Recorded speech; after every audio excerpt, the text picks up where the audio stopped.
I made it ashore. I'm in Cuba. Security looks lighter than I thought. I wonder where Paz is.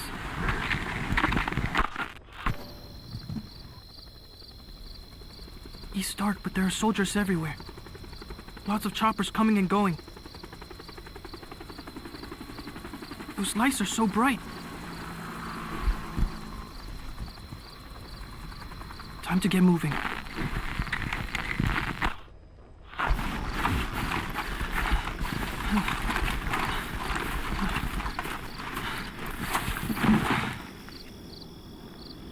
I got close to the fence to see if I could spot her. They had a guard posted, so I got out of there. Guess security's not so light after all. I'm coming, Paz.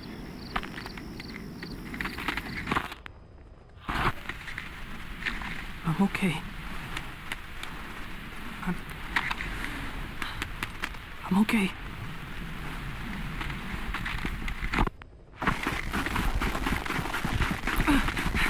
I think I found her. It's gotta be Paz. No. They're looking for me.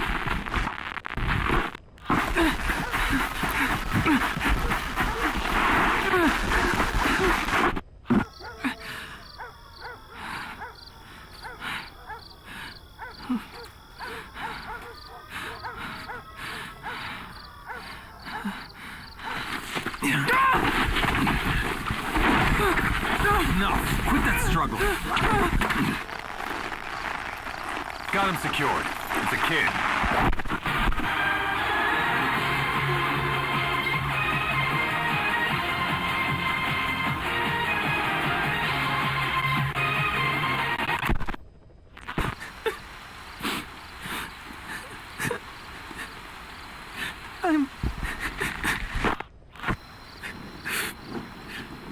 I got caught.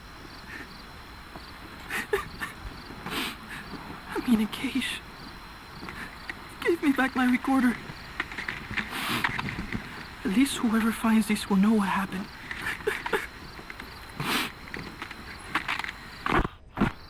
They're holding others here too. Still no sign of Paz.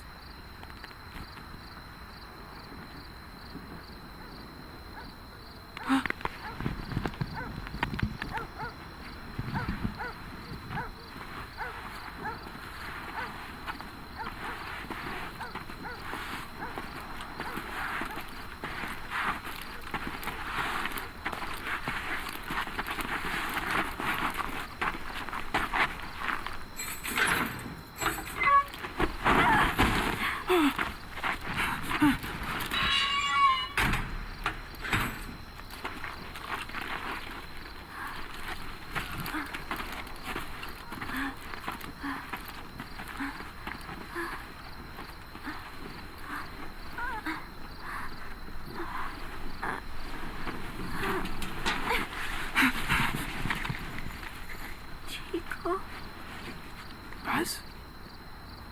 Chico.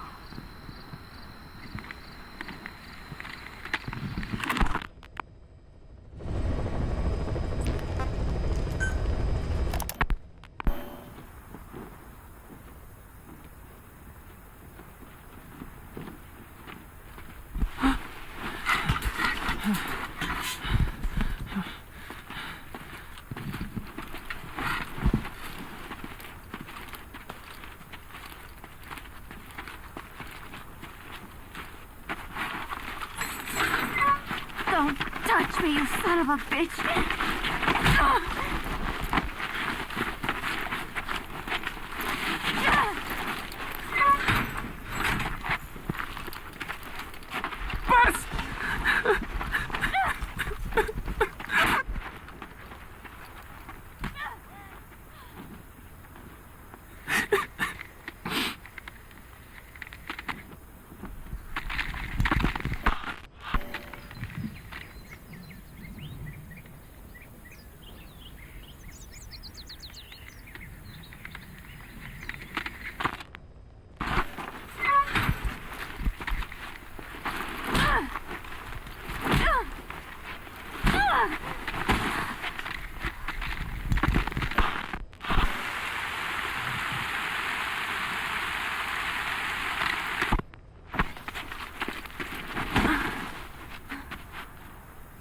She looks weak. We need her alive. Yes, sir.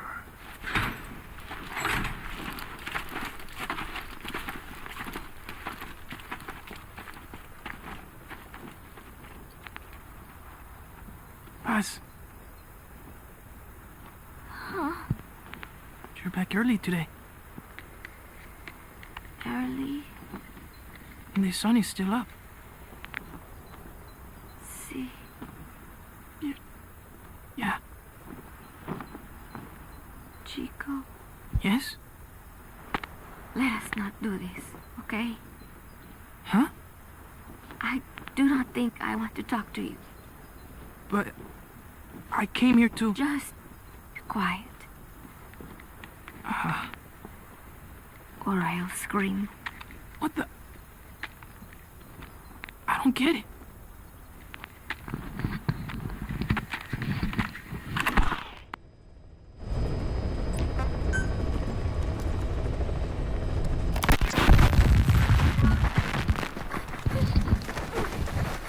Bus!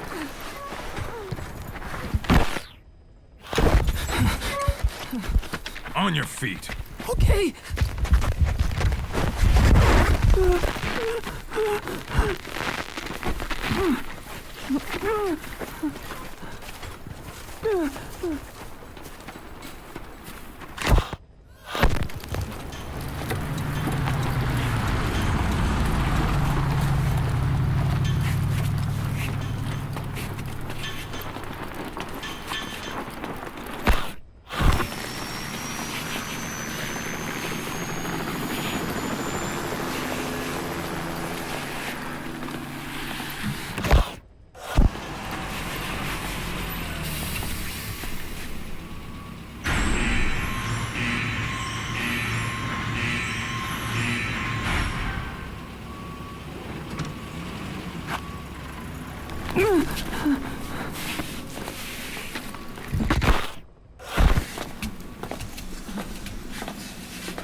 Buzz.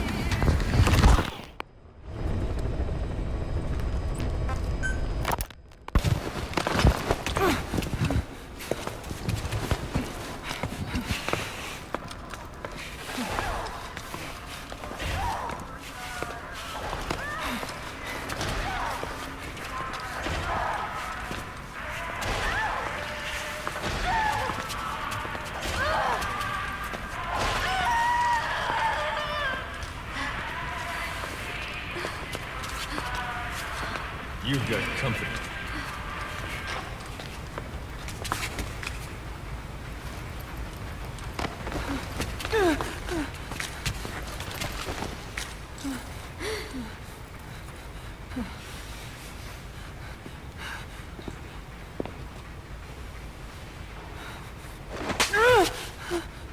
Does it hurt? Talk. Talk!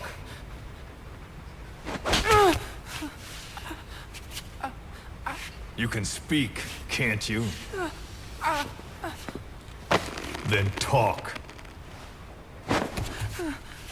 Okay. Okay. Good boy. Your boss and I go way back. Don't count on him coming to rescue you. If you're a real soldier, you'll find your own way out. But don't bother trying to escape. Let's say you get lucky, and you don't look very lucky. And by some miracle, you get out of your cage. Let's even say you're able to elude the guards. Then what? The nearest Cuban border is 4 miles to the east. 4 miles of barren, America-controlled soil. Think you'd make it? You wouldn't get any help from the Cubans. And the border's a mess of live minefields. Think you'd make it through that? With your girlfriend in tow? If you were that lucky, you wouldn't even be here right now. But don't lose hope. There's another way out, for both you and the girl. This way is much simpler.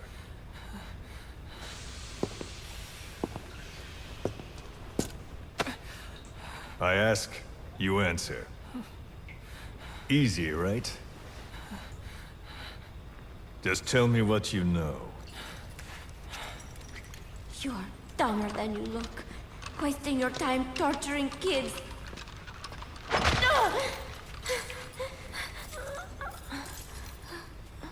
Tell me about your base. Chico. Well, Chico! Hit me!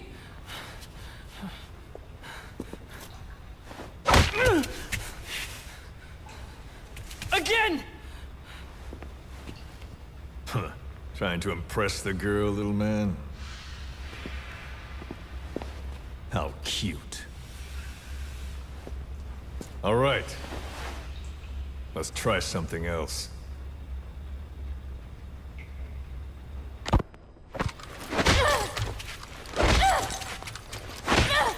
Stop it! She'll get what she deserves. We were comrades once. But she betrayed us. Deception and deceit. What better proof she's a real woman? Show him. Do you realize what you're doing? Cypher is watching. Let go of me! You will be next. Your hideous face will...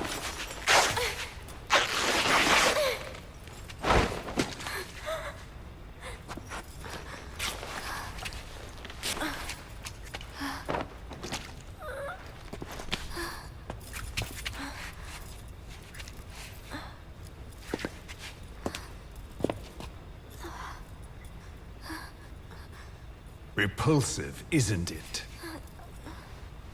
Look. Look carefully. Watch out when you grow up, boy.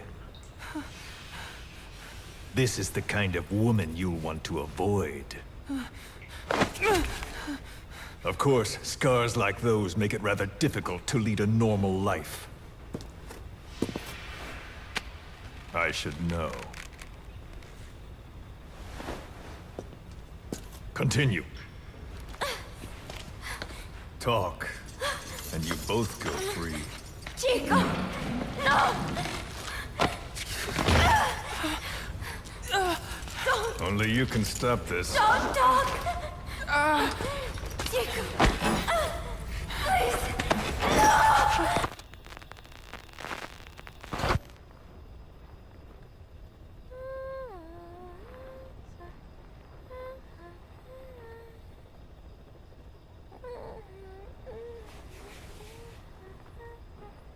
Buzz.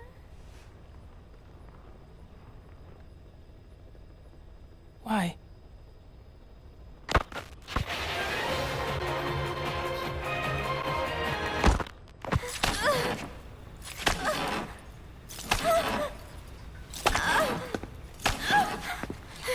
Move.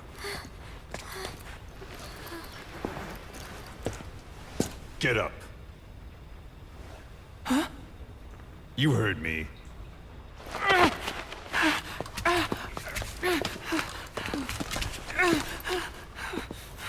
Do you like what you see?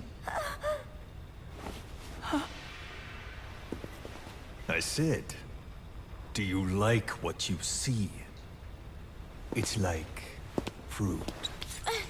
Does she look sweet or sour? A man has to know these things. Time for a taste test. Either you take her now, or you're strung up next. Don't worry, Chico. No. No. It's okay. Chico, you won't hurt me. I don't. Get on with it. I can't. Chico, No! come on.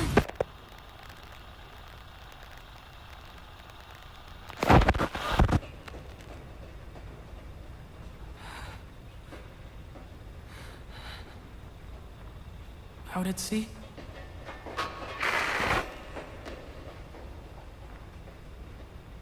Staff of 300? But usually there's... Zeke. And again. See? That wasn't so hard. You got what you wanted. Are you satisfied? We're halfway there.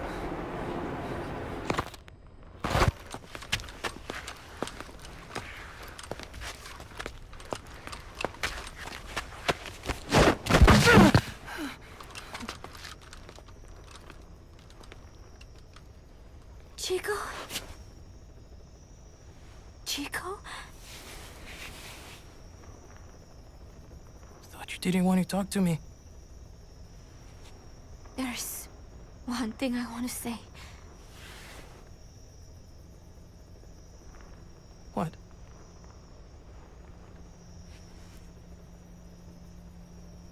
I missed you, Chico.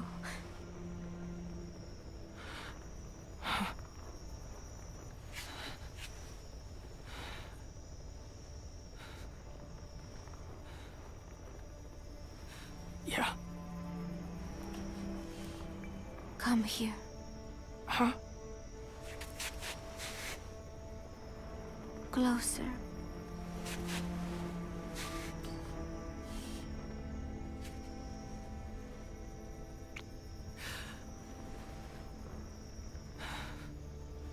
No. Sorry. Enough already.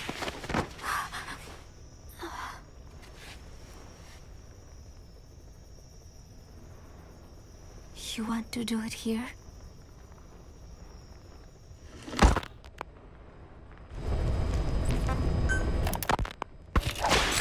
Come on, Buzz, talk! Please, Buzz, I'm doing this for you. Coward! How can you say that?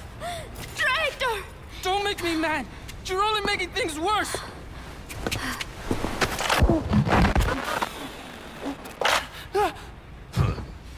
Take him back to his cage. What did I do? Бегите, как от себя.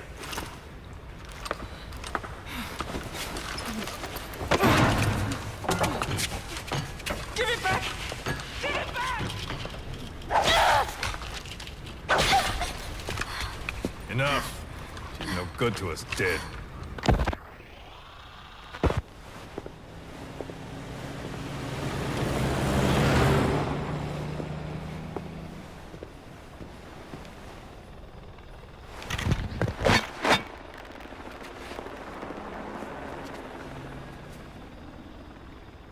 Can I have it back? We've decided to let her go.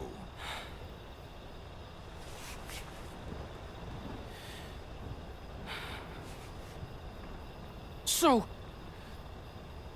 she talked. Told her she should have just gotten it over with. She's going back to your boss. But only her. Huh? Those were the terms. She said to leave you here. I suppose she doesn't much care for you anymore. That bitch. Now, you've got quite a problem on your hands. When she gets back, what will she say? That you talked? Sold out your comrades? Your family? You're finished. You mean I can't go home? There's very little I can do for you. And I still have need of your services. Huh? You're going to call your boss for help. We'll make a recording, play it across public frequency bands.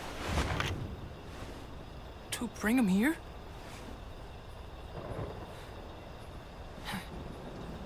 Yeah, right. Do you expect me to trust you? I'll never help you! Perhaps. But if you did, I wouldn't mind looking the other way if he did come for you.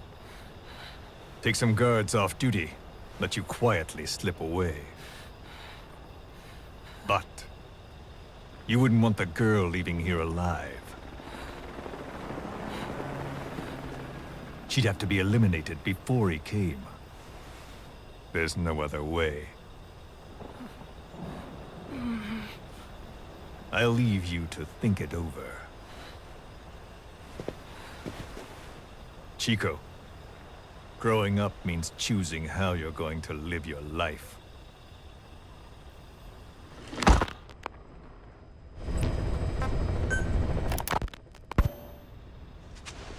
Snake, it's Chico.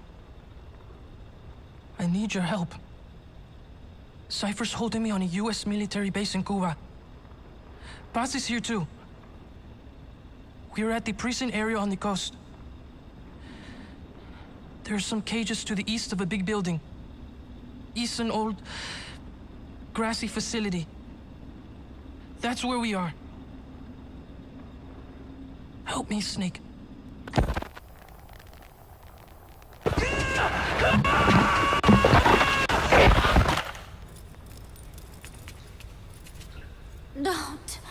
Don't do it. Kids are natural, don't you think? What do you think Big Boss will do? He'll know it's a trap, but he'll come anyway. That's the kind of man he is. Don't.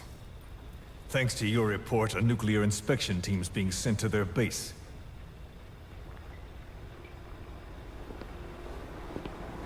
The scientist was our way in. It all ends soon, exactly as I've planned. All thanks to you. Cypher would never. Yes, Cypher will surely mourn his death. I'll have no choice but to distance myself from the group.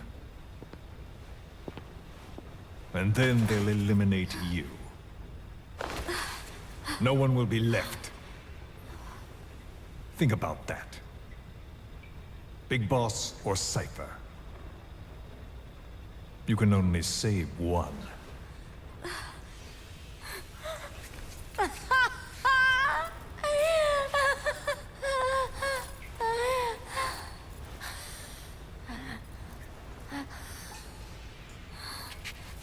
I will never talk. I don't expect you to believe me. The question is, which of the two would you like to give a shot at survival? What I would like is to kill you. The feeling is mutual. But we are secret agents. Restraint is a virtue.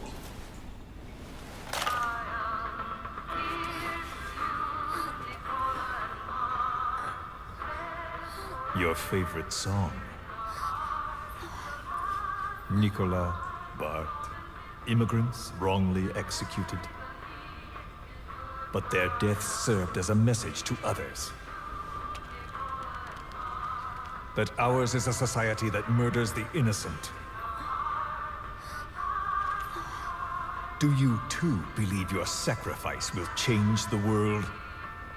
If so, the time is now. Cypher's been in hiding ever since his grand experiment. No one's seen him in years.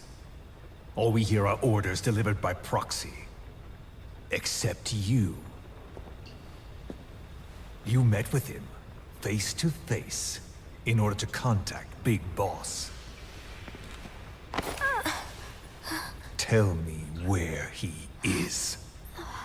Where is Cypher? Where is Zero?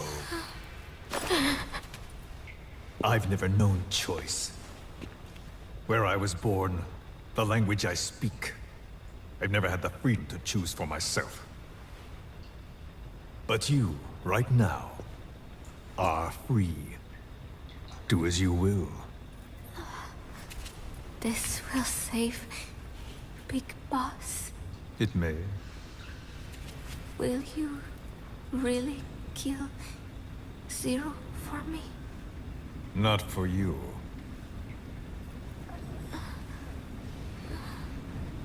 All right. Zero is...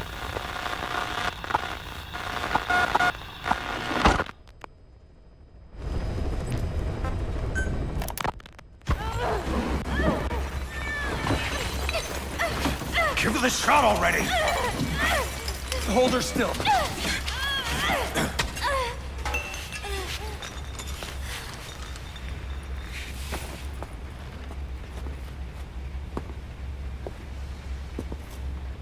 Prep the package.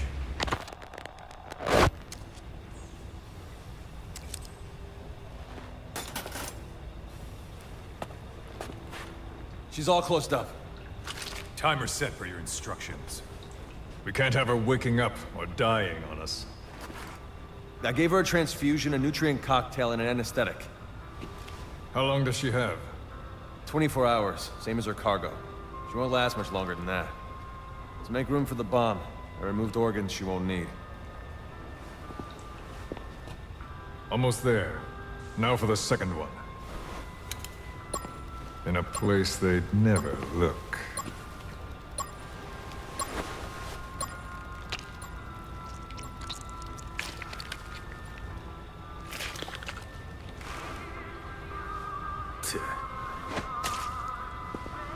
Hang her up.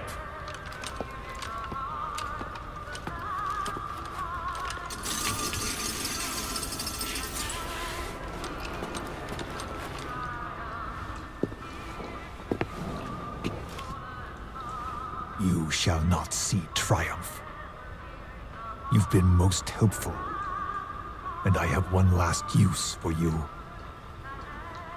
To you I give a magnificent end. But an end, nonetheless. The final moment is yours.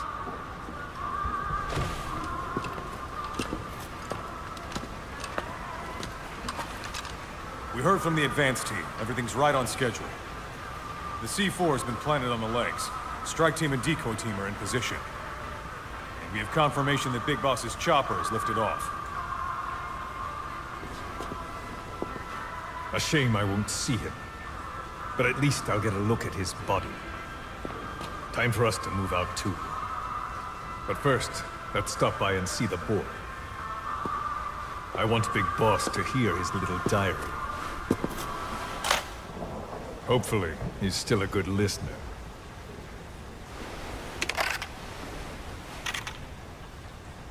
Give this to the boy as a reward. And a memento. Make copies. Yes, sir.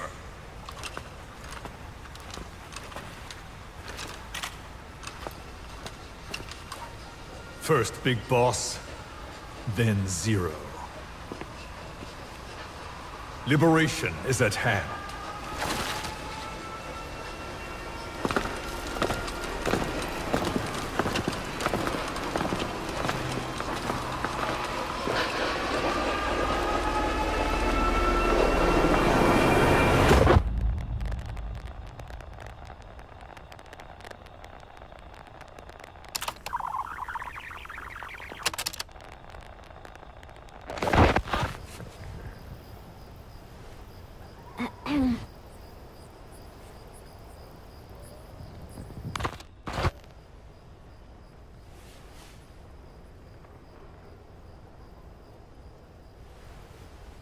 Chico, I am borrowing your recorder. hope you do not mind. I know it hurts right now, but it will all be over soon. Just thinking that helps keep the pain away. Chico, I would do anything to get you out of here. It is funny. I have never helped anyone else before. Only Cypher. That is the truth. I never imagined you would come for me. I was not very nice at first, I know. But I did not mean it. I was afraid they would try to use you somehow. But to be honest, having you with me here put my mind at ease. I hope that does not sound selfish. I thought I would never make it. But together, I think we can.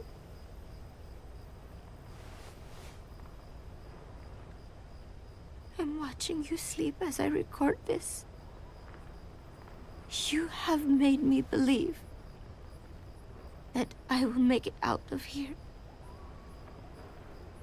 And that no matter what happens, it will not be the end for me. Thank you, Chico.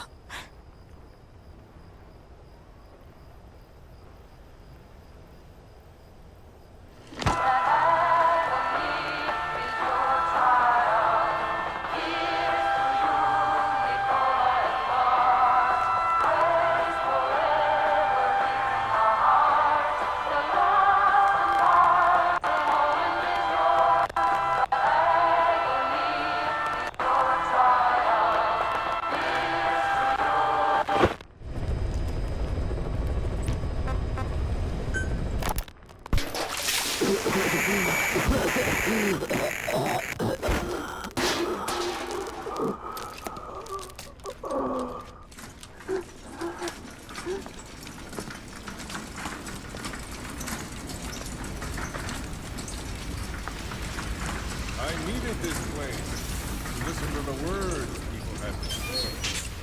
That's something they could never understand.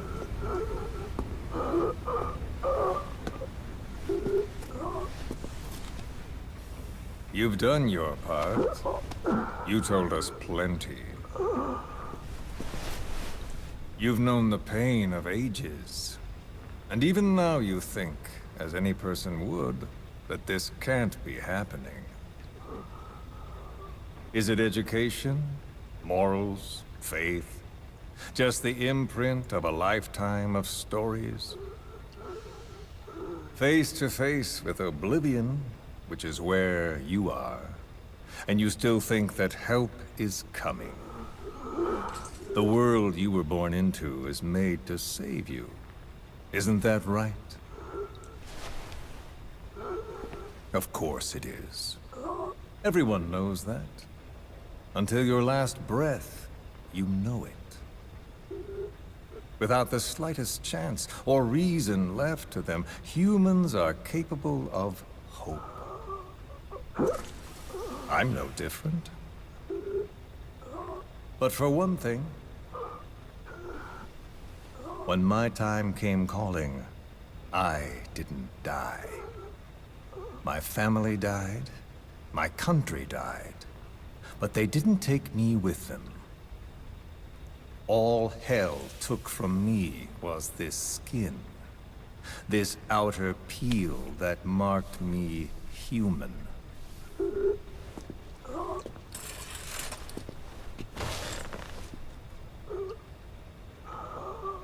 My village had an oilseed field and a fine factory. Every day, my friends and I would see our parents at work in that factory. That's all I had, all the world I knew. Then one day, aircraft came droning in from some far-off sky. The factory was bombed. Some spies had told them we were making weapons. The building burned. We tried to flee outside. The crowd blocked the exit. The crowd of people. Hot. So hot. I tried to push through their legs and get ahead, but a boot in my stomach put me on the ground. The smoke of them burning filled me up. I heard my name called, but not for long.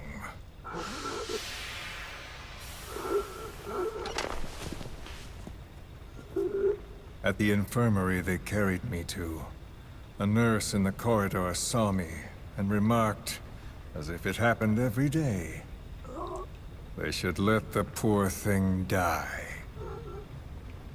Those are the only words of my mother tongue I remember. It was the language of my village. Until foreign troops invaded. Then the last identity I had left, the words I spoke, were pulled from me. My skin would never feel anything again. This face would be burned again, in torture, at foreign hands.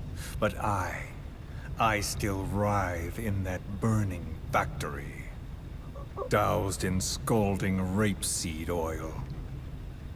That's all I have to feel, that pain. All I have to remind me I exist here.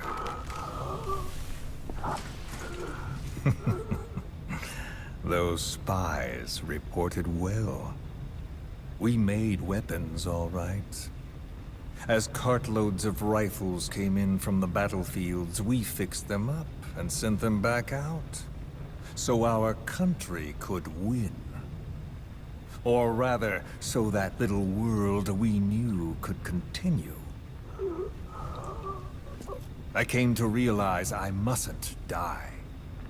I'm their last hope.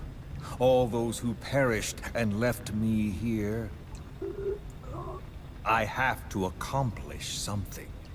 If I don't, their will be swept out of this world.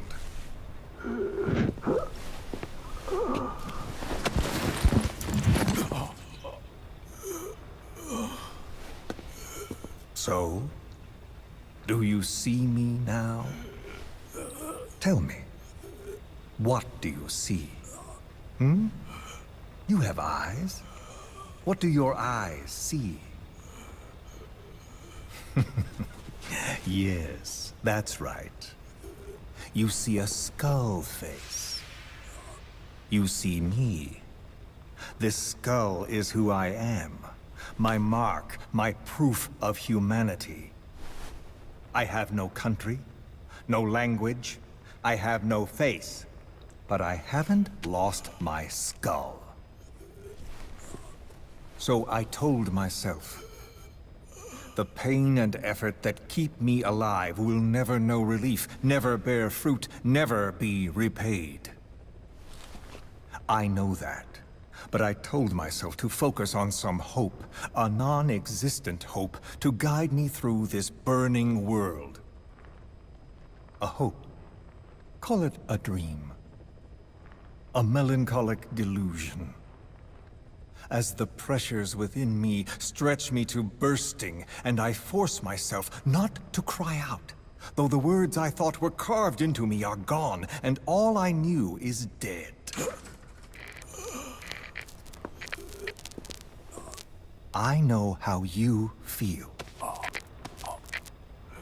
I've felt that. So show me that I'm not the only one. That you too can return to this world for revenge. Do you see me? Don't die. Don't die! Ah.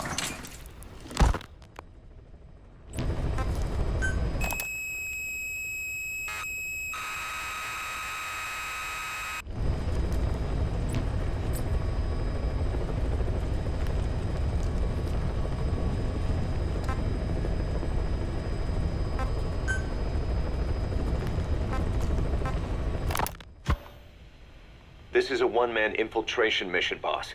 Equipment is the bare essentials. Anything else will be OSP. The target location is a prison camp on a U.S. military base. Those Marines have the place locked down tight. Your only backup will be one extraction chopper. We can't send anything else. You won't need to. Again, this is infiltration, a sneaking mission. Your number one priority is remaining undetected. Use discretion before engaging any guards you encounter. Be mindful of their sensory perceptions: sight, sound, smell, and pain.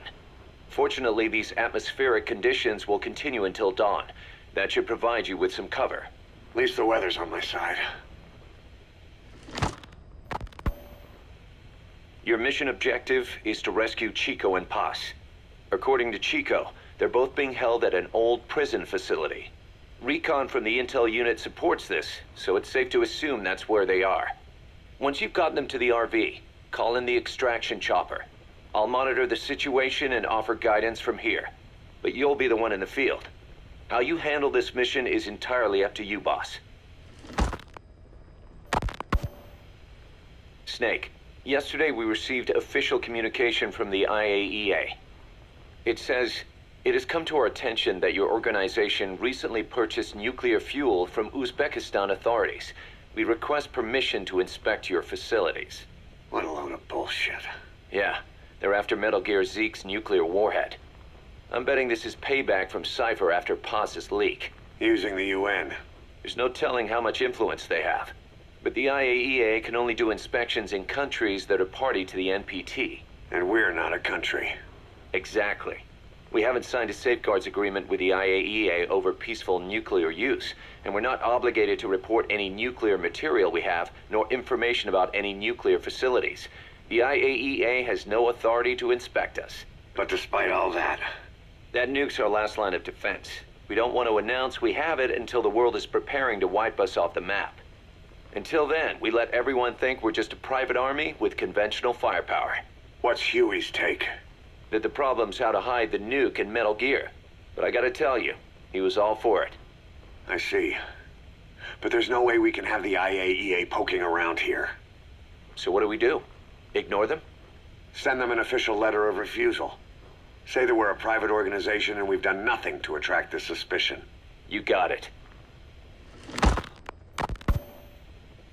We finished Zeke's waterproofing reinforcement yesterday. The day after tomorrow, we'll be done installing the main depth control tank, the compressed air tank, and the attitude control propeller pod. Huey. If the underwater test goes well, next week we'll try the 300-foot seabed depth. Drop the act, Huey. How did we end up agreeing to the nuclear inspection?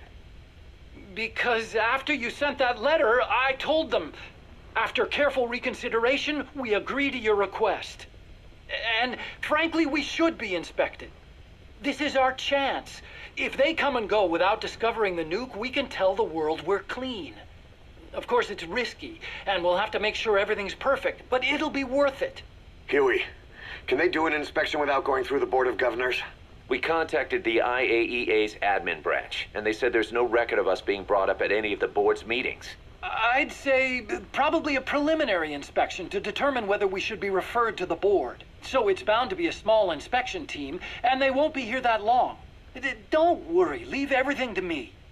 Has the media gotten wind of this? Yeah, 2 major Western networks want to do stories on us. I planned on saying yes. What? You want to broadcast this place to the world? That's why I agreed to the inspection. This is a golden opportunity.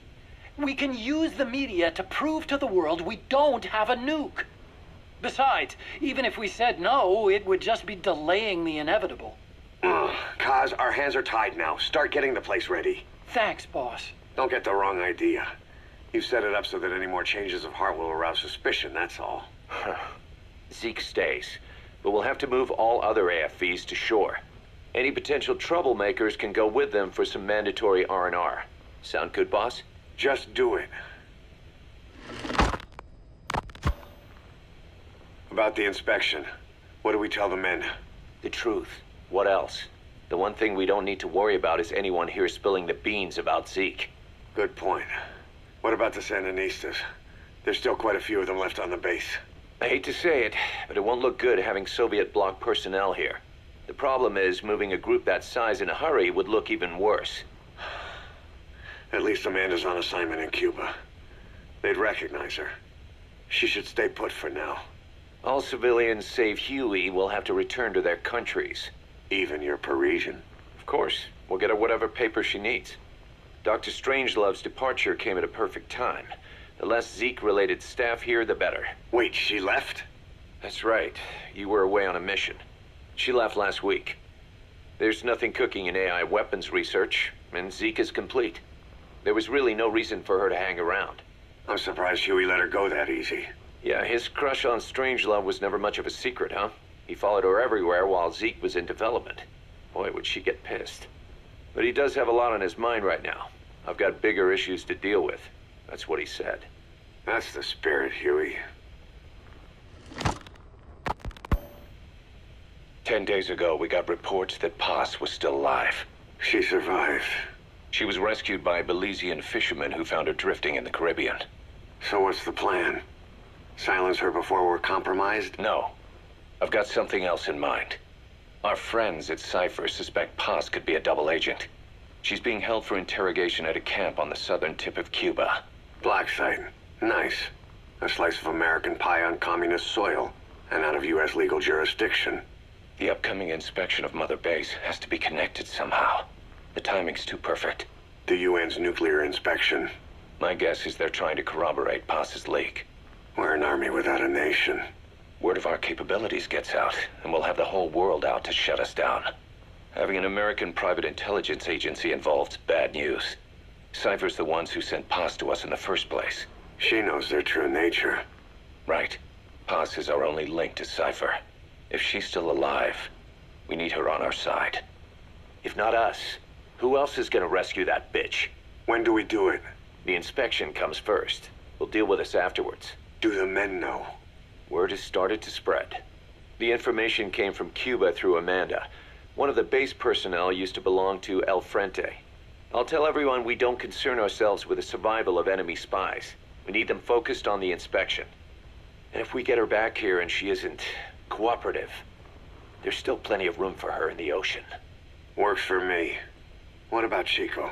He had a chance to stop Paz from hijacking Zeke and he blew it. He's carried that guilt ever since. Kid really did care about her. Chico, it's hard to say how he'll react. Have Amanda call him out to Cuba. He shouldn't be here right now. Good idea. They haven't seen each other in a while. Little time with Big Sis and he'll forget all about you-know-who.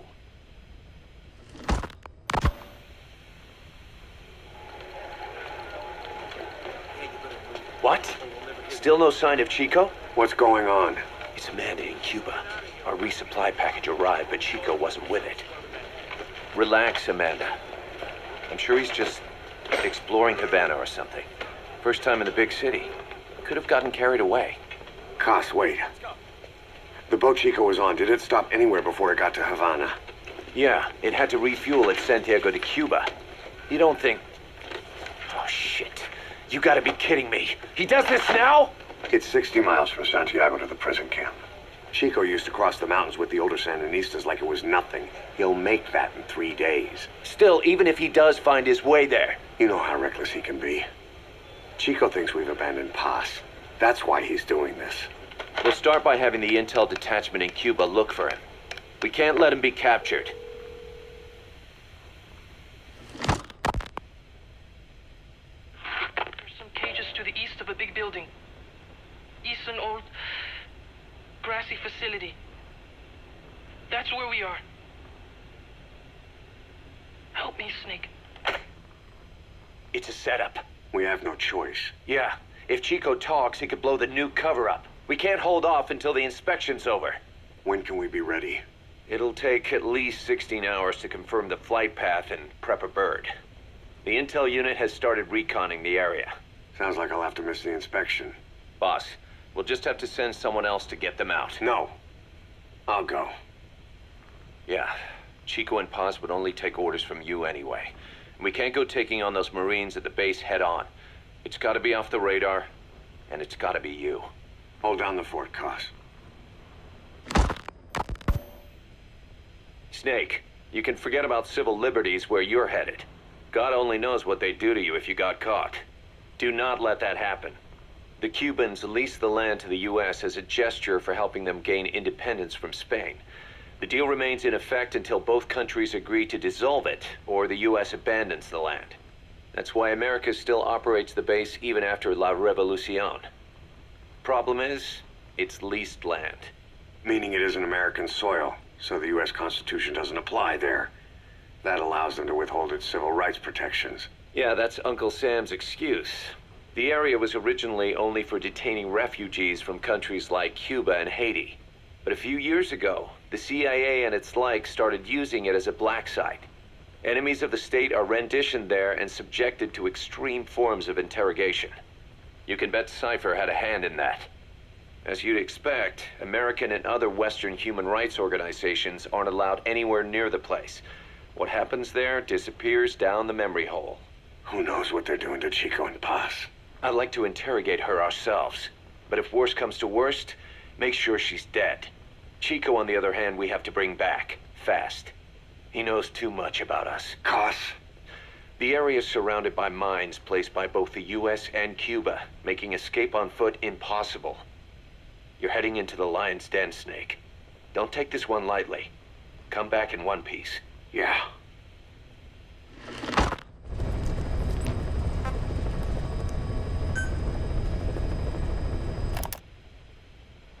I heard about Paz's tapes. Yeah. Why do you think she'd leave him behind? And that diary? Whatever it was, her commitment was wavering. That much is clear. So she was leaving clues to help us. No way to know for sure. And the ocean's not giving her back. November 4th, 1974. At the outskirts of Barranquilla, Colombia. Contact with Big Boss successful. Zadornov posed as my professor, but Big Boss took one look and knew he was KGB. However, he does not seem to suspect me. To him, I am just a peace-loving student, and another victim of the CIA. We asked him to drive the CIA out of Costa Rica. To him, this means betraying his country. His forces are smaller than anticipated. They drift from place to place with nowhere to call home. That provided us an opportunity, so we seized it. Zadornov offered them a plant off the Costa Rican coast to use as a base. As expected, Miller jumped at the chance. Although initially reluctant, Big Boss came around when Zadornov played him the tape. All because the voice on it sounded like his mentor, the boss. Naked Snake, the man who once saved the world from the brink of nuclear war. Awarded the title of Big Boss for his service. He later became a mercenary, abandoning both his title and his country. To him, that honor was steeped in the blood of the boss, the mentor he was forced to eliminate. Exceptionally charismatic, he possesses unparalleled combat and intelligence-gathering abilities. His only discernible weakness is her. This operation hinges on how effectively we can exploit that. Kazuhira Miller is Big Boss's lieutenant. Half Japanese, half American. He once served in Japan's self-defense force. Though he and Snake first met as enemies, they discovered a common bond and together built their private army, with Miller directing business and administrative affairs. He comes off as shallow, but his true intent is hard to read. I must be careful. All that is clear is his infatuation with Big Boss. With East and West fighting over its control, Central America is now the most contested region on Earth. CIA Central American Station Chief Coldman has developed Peace Walker, a fully AI-automated, fail-deadly nuclear launch system with which he aims to reignite the Cold War. Snake's new objective in Costa Rica is to prevent that. Zadornov's, or should I say, the KGB's plan is to play the two sides against each other, turning the entire region red. Not one of the three parties realize they're all just pawns in Cypher's hands. Cypher watches all. Mother Base has developed rapidly since being established in the Caribbean Sea. They recruit more personnel daily, and already their mercenary services are turning a profit. Big Boss's leadership and charisma, and Miller's business acumen drive this impressive growth. Furthermore, joining forces with a faction of the FSLN has expanded their power even more. They have even commenced their own weapons development program. All is proceeding according to Cypher's will. I could not be more pleased. Snake's pursuit of Peace Walker led him to an AI modeled after the boss's thought patterns. It was incomplete, but, somewhat ironically, making contact with Snake was the necessary finishing touch. Meanwhile, the scientist behind Peace Walker's locomotive control, Huey, defected to Snake's army. His presence has greatly accelerated weapons development at Mother Base. I failed to anticipate Coldman's madness, but nuclear war was averted. However, this was only after the boss AI on board Peace Walker sank itself to the bottom of the lake in what could be likened to suicide. The boss laid down her gun, choosing to sing for peace instead, and Snake, himself a gun, parted ways with her. In doing so, he reclaimed the title he once abandoned. He is Big Boss. Zadornov has been detained. Since this leaves my cover identity without a guardian, the Mother Base staff has taken me in. I am now better placed than ever to monitor their internal affairs. Everything continues to unfold according to plan. The developer of the boss AI, Dr. Strangelove, has also come to Mother Base. With her and Huey's expertise, they can now develop a weapon capable of matching Peace Walker. Development on the bipedal weapon is now complete. They call it Metal Gear Zeke. It stands there like some sort of mystical guardian. The soldiers gaze on it with pride and reverence. Big Boss has elected to arm it with a nuclear weapon. As an army without a nation, they seem to feel the need for a deterrent against whatever the world might pit against them. It is a dangerous gambit. Why do such a thing? Their nuclear strategy differs from the Americans and the Soviet Union. The superpowers deter attack by revealing their nuclear arsenals to one another. Snake and his men know that if they were to go public with this, the whole world would unite against them. Business would dry up overnight. So they do not plan on revealing the nuke until necessary. This ace-in-the-hole approach is their idea of a nuclear strategy. Wielding a deterrent, all the while unable to reveal its existence. I wonder if Snake sees how vulnerable this makes them. Yes. Hijack Zeke? Yes, I did indicate that to be our leverage. But I cannot imagine his agreeing to that now. But did you not raise them to safeguard your governance without borders? No. I have not forgotten. Cypher watches all. Yes, things are proceeding, but modifying Zeke has not proven easy. I am using Zadornov to buy some time. No, I have not forgotten what you said. However... Well, forgive me for asking, but this is you I am speaking to, isn't it, Cypher?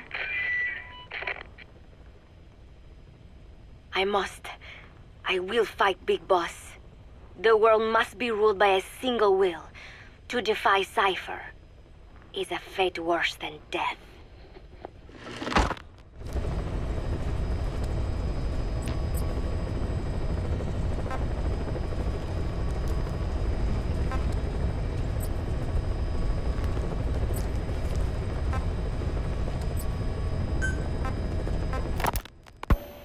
As of today, I will be living here at Mother Base.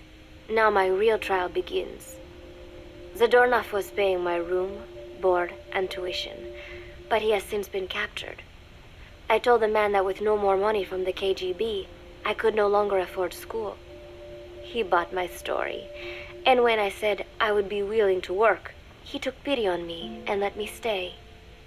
For some reason, Miller really pled my case.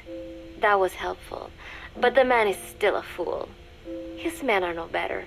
They think their training makes them strong, but that kind of strength is nothing in the face of true power. And better yet, they wait on me hand and foot, believing I am just a schoolgirl. Looks like I won't be working too hard after all. Just today, while scouting out the living quarters, I saw a group of them in the corner of the deck making a fuss. Going over for a look, I saw they were feeding a kitten. A bunch of grown hard men, and they're the ones acting like schoolgirls. Look, isn't he cute? What is wrong with them? Disgusted, I just nodded and smiled. I must stay in character after all. I indulged their chit-chat for a few moments. Then one of them asked me to give the thing a name. They had just taken it from its mother. I named it Nuke. I improvised some nonsense about how our compassion for living things can help prevent wars. The men gave me a little fish. I held it out in my palm and the kitten happily ate it up. What a pathetic, feeble creature. It sickens me. Today, Chico invited me to go fishing with the soldiers.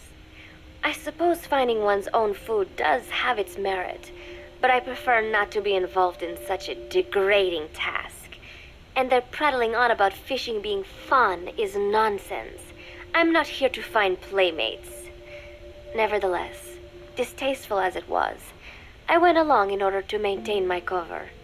Chico thrust a fishing pole into my hands, and we went up onto the deck where several soldiers had gathered. They welcomed us warmly. With so few women aboard Mother Base, I'm treated like a princess. No one suspects I am neither a teenager nor a student. It was nice and sunny, with a gentle breeze and waves. As I cast my line and waited for a bite, the soldiers began to ask me all sorts of questions. As always, I answered according to our predefined scenario, feigning a smile. As I sat there feeding them lies, the fish began to bite, and the soldiers began to focus on their prey. Chico had his bait stolen by a fish, and got so angry that he stood up and nearly fell into the sea. Everybody laughed. It almost made me want to join in too. At some point, I got a bite myself. The instant after I felt that first gentle tug, the fish yanked the line with astonishing strength, and I let out a cry of surprise. I thought he was going to be huge. It was my first time fishing, and I was a bit flustered, so the soldier beside me helped by supporting the pole from behind. "Reel it in," they shouted. I nodded, turning the handle as fast as I could. I wondered what kind of fish lived below the surface, and thought back to the deep sea dives I had to do as part of training. Those were difficult days, but I remember finding the multicolored fish gliding through the water incredibly soothing. After a hard fight, I pulled it up. To my surprise, it wasn't even half a vara, rather anticlimactic. But I wasn't doing it for fun, so I wasn't the least bit disappointed. Nook was hovering nearby with an expectant look on his face, so I gave the fish to him.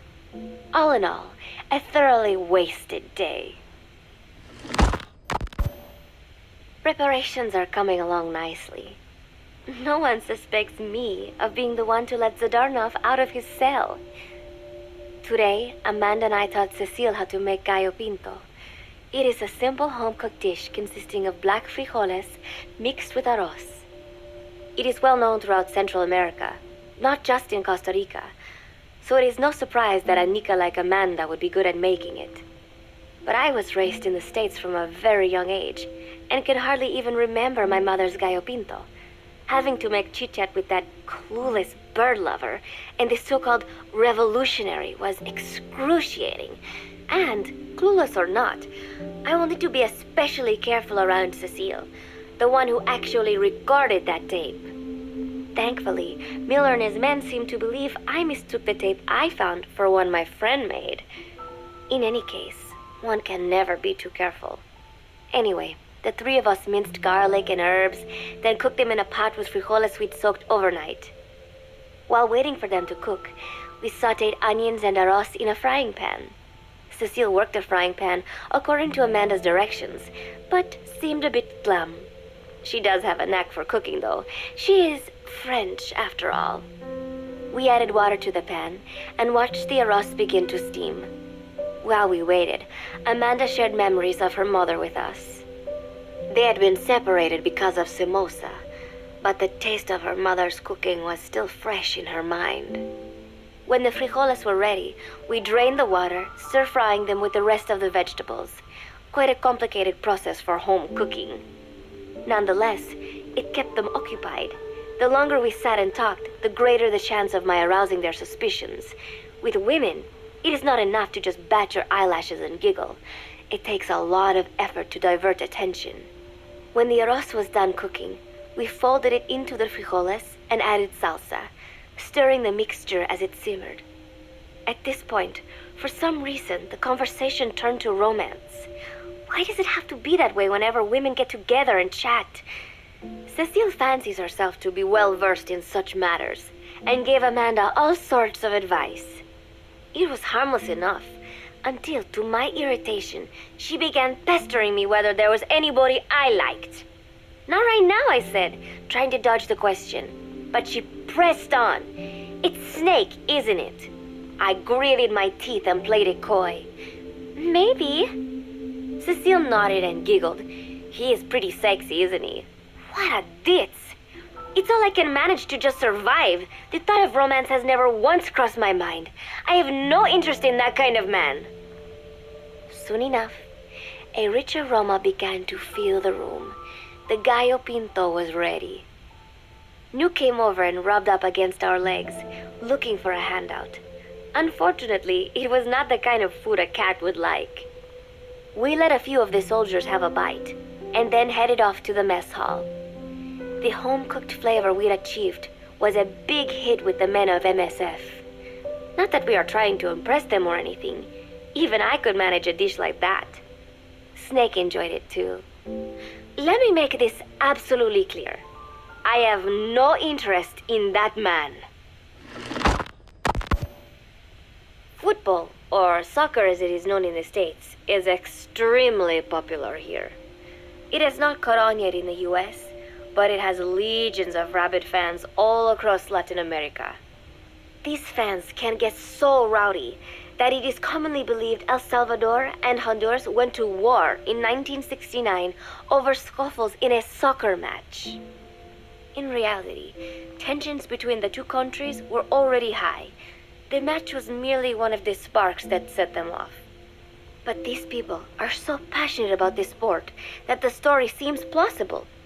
Predictably, many of the soldiers here are fans. They have apparently divided themselves into Costa Rican and Nicaraguan teams and started playing each other. To play, you need a ball and 2 goals. The R&D team built and set up simple goals on the deck. I had absolutely no interest, but Chico insisted that I come and watch. It was not a proper match by any means. The pitch was not even regulation size, but the players and spectators alike got pretty excited. They banged empty cans and shouted cheers through the handmade megaphones. It almost felt like carnival. Huey, the referee, blew a whistle to start the match. The soldiers' training has left them in excellent physical shape, but they lacked the honed skills of professionals and their play was quite rough. Midway through, one of the men collided with another. They started shouting at one another, but Huey stepped in. I thought we had forsaken our countries, become one with the earth, he said, quoting Snake. We're not competing for national pride here, and we are not fighting for the good of any one country. This is not a war. Soccer is a peaceful sport, am I right? The soldiers nodded. They know the pain of war, and they share Snake's vision. Perhaps that is why all this resonates with them.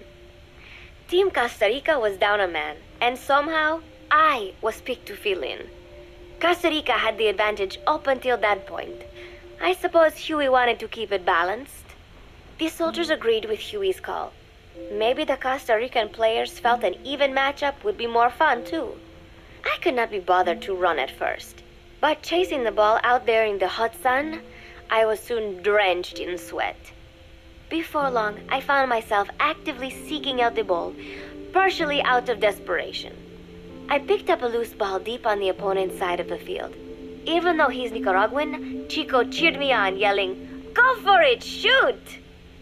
I launched the ball as hard as I could, only to have it blocked by the keeper. Disappointment only increased my determination. In the end, I didn't score a single goal, and Costa Rica gave up its lead. It was really close, though. We congratulated each other on a good match and sprawled out in the shade on the deck, exhausted. The ocean breeze felt so nice on my sun-soaked body. Nuke came over. It is one of his favorite spots, and stretched out next to me. And together, we watched fluffy white clouds drift lazily across the clear blue sky. It was lovely out today, so I decided to sun myself in a lounge chair up on the deck when Strangelove came up to me.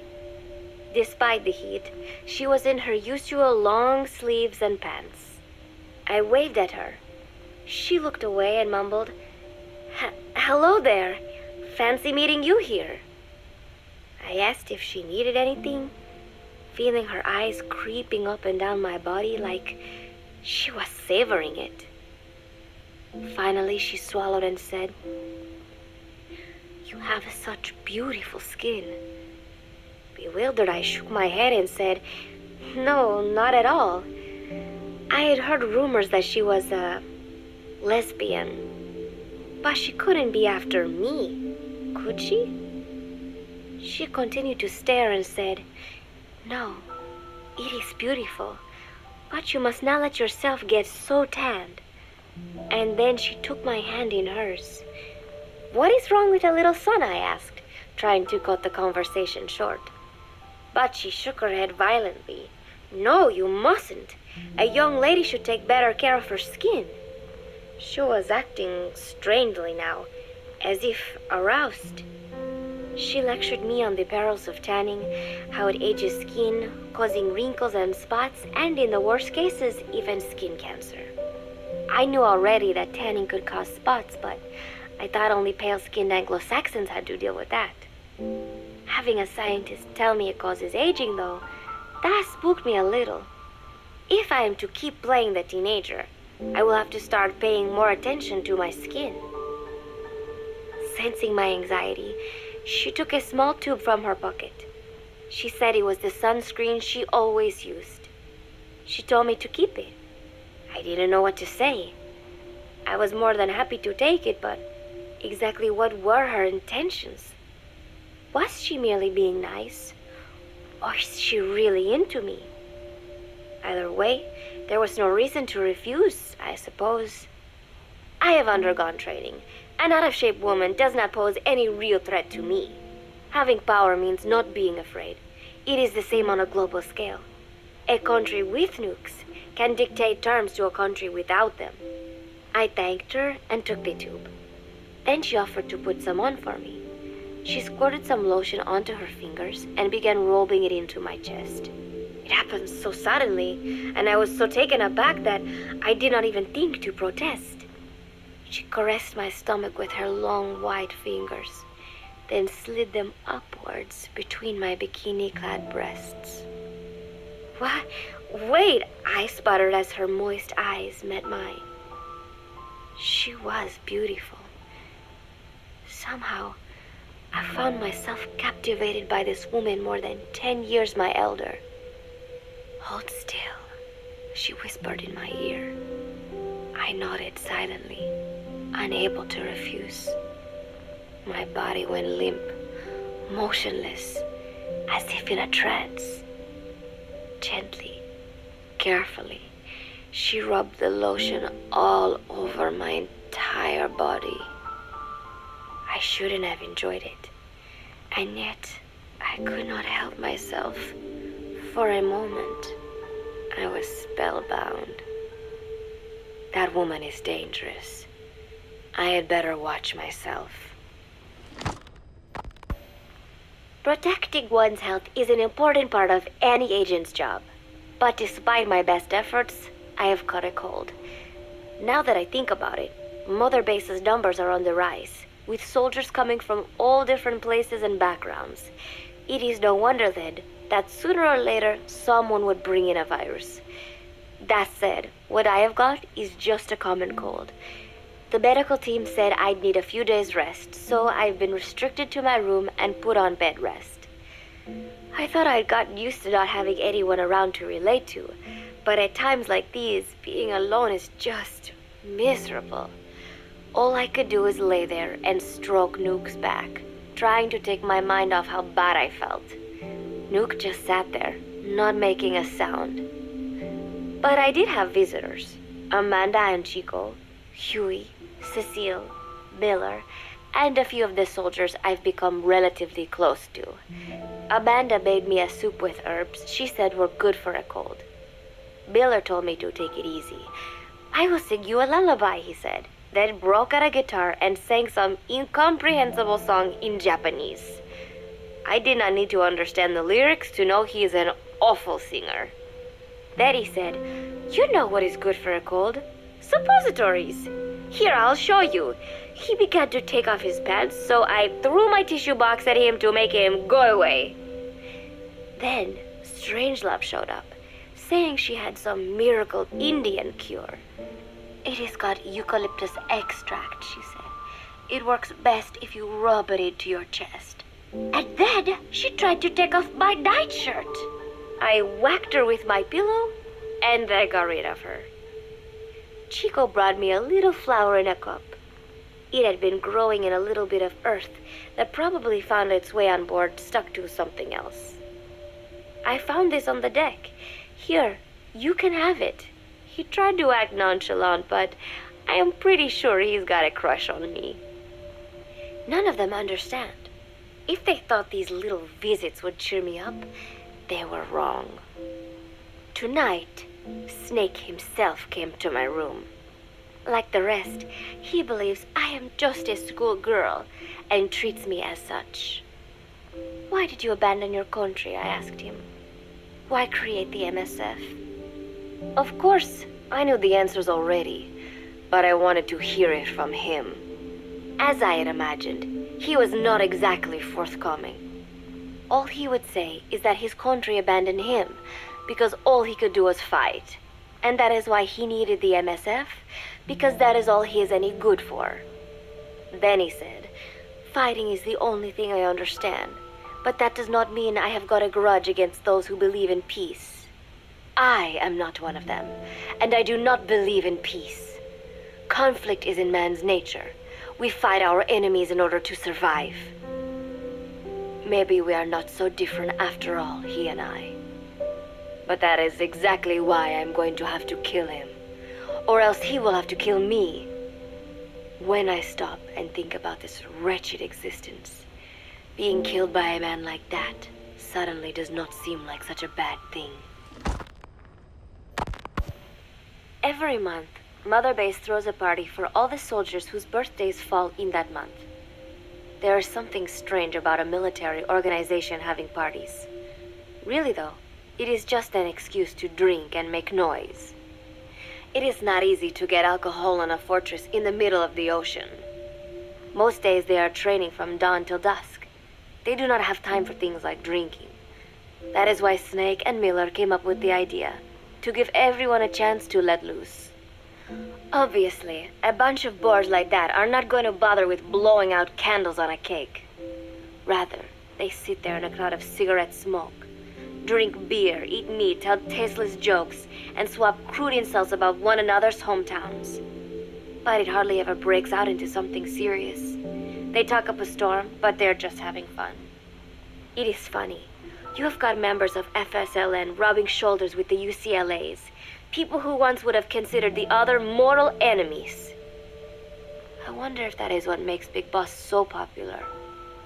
In leaving their countries behind, they leave their hatred for other countries too.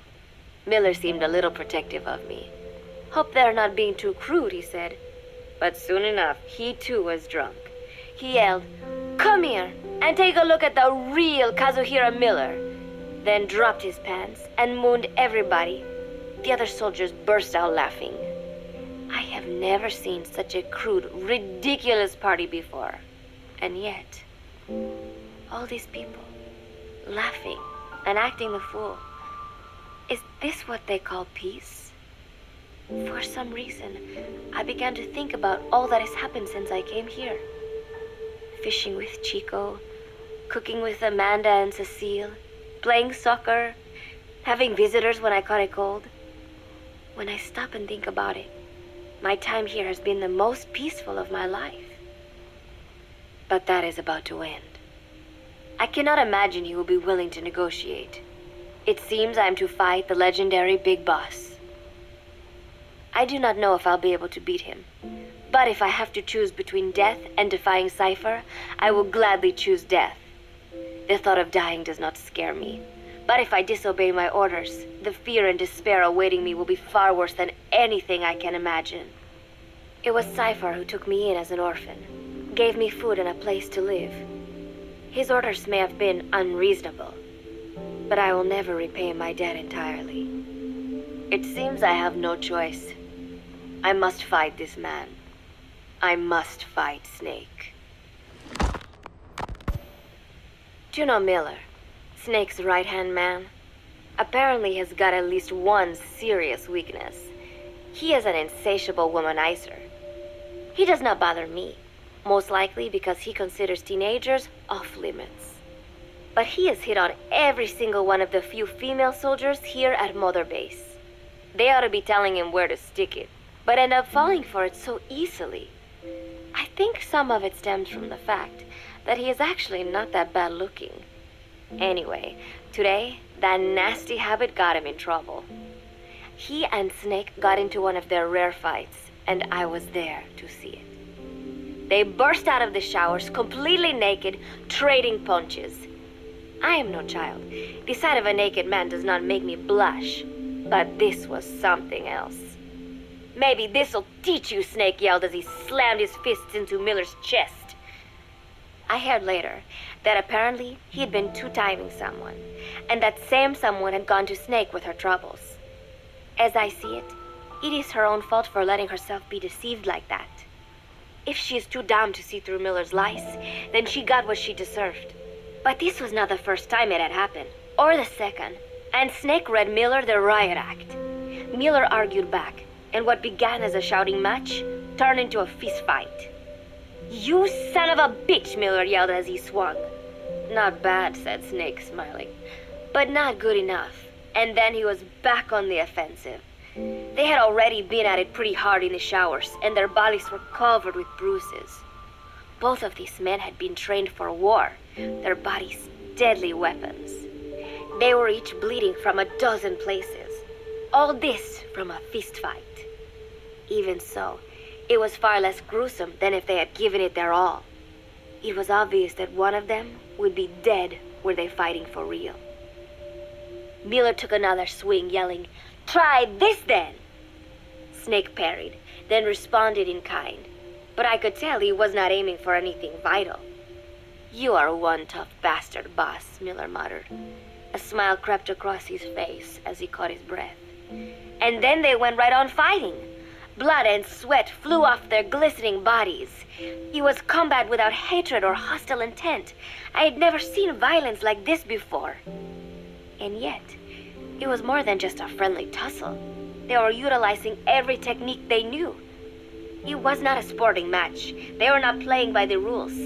How could they keep this up? At last, the two men tired themselves out, and the bizarre scene came to an end. They looked at each other's battered bodies, and then burst out laughing, embracing and congratulating each other on a good fight. It all seemed so idiotic. I still cannot fathom such behavior. But somehow, I got the sense that for all his womanizing, Miller really only trusted one person, and that was Snake. There was no way I could ever come between the two of them. And at that thought, I began to feel as if I had lost. All of Mother Base is preparing for a festival. Since Snake and his soldiers spend so much time fighting, they are setting aside one day a year for peace and relaxation. I do not know all the details, but apparently that is what Snake and Miller decided. These soldiers love the idea, of course. There is so little fun to be had here that everybody looks forward to events like these. That is all well and good, but somehow I got roped into getting on stage. Come on, we even both have peace in our name, said Miller. And Zadarnov, that old Ruski's name, has something to do with peace too, right? Hey, as long as we're having a day of peace, we ought to get an act together. The Three-Piece Band. I thought he was joking. He then proceeded to share his idea without bothering to check with me. And now, I am slated to sing. Apparently, he had heard me on the deck one day, and since then he's wanted to form a band. Everybody's looking forward to it, so there is no way for me to back out now. I have never done anything like this, but it does feel kind of nice to know that people are looking forward to it. I mean, it cannot be any worse than Miller's singing, but modifications to Zeke are already finalized, and I must complete my mission. Betray Cypher now, and I will face a fate far worse than death. Still, there's no need to put things in motion just yet. What difference would it make to just wait a little while longer? A whole day of peace. The mission can wait until after that. Can it not? I know I am only delaying the inevitable. When the day comes, one of us will have to die. Snake or me. But still, if I could just come up with some way to stall Cypher, at least until our day of peace. When did I start having thoughts like this? My cover is blown. They know nothing of Cypher or my true objective, but they know I am a spy. There is no more time left. I must act now. I must complete my mission. How did it come to this? All I wanted was 3 more days. Just 3. Miller's already finished writing the song. It is called Love Deterrent. It is about a girl who cannot express her true feelings. I have been practicing. I am no pro, but I was pretty sure I would do a decent job. And now this. Cypher found out that Zeke was complete. He must have someone inside Mother Base besides me, spinning his tightly wound web of control, leaving no room for individual will. Typical. When they found out Zeke was complete, I was ordered to execute the operation immediately. If I was going to enjoy just 1 day of peace, I had to ensure the plan could not move forward. I tried to sabotage Zeke. I thought by damaging the drive system, they would have no choice but to delay their plans. I waited until midnight, and then snuck into the hangar. There would be trouble if it looked like sabotage. I selected one of the drive system's load-bearing parts and carefully worked to warp its shape. The leg's drive system requires a high degree of precision to operate. Even the smallest deviation would have done it. Then, Chico walked in. Maybe it was one of those nights where he could not sleep. In any case, he saw me, panicked, and took off running. It would have been easy to kill him, but I could not. I know he likes me. It is not as if I would ever have an interest in a child like him, but I could not pull the trigger. Not at him, not in the back. Will he tell them? Or is there a chance he will keep it a secret? Protect me? No. He knows now. Knows I am not who he thought I was. He ran without even questioning what I was doing. There is no chance he does not know. And soon, all I have built here will end. And if Cypher has another agent among them, if he finds out I tried to sabotage Zeke, this place will no longer be my heaven. Then it is settled. I make my move now. Chico walked in before my sabotage was complete, so Zeke should still be operational. It might not run at full speed or power, but I do not have time to fix that. Without Zeke, I do not have a chance in hell of winning. I must act fast before Chico sounds the alarm.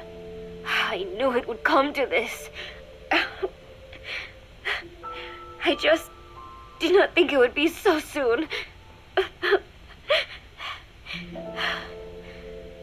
It is time, Zeke.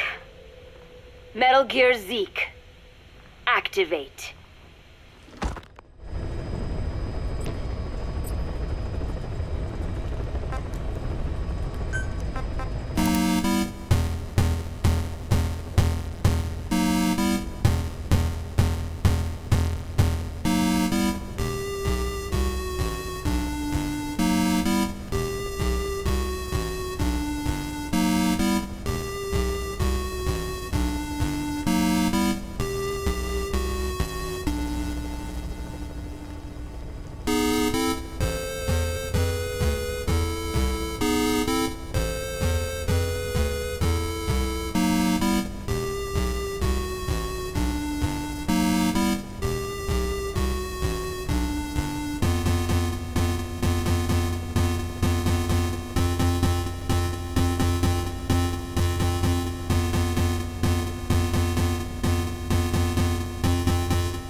Mm-hmm.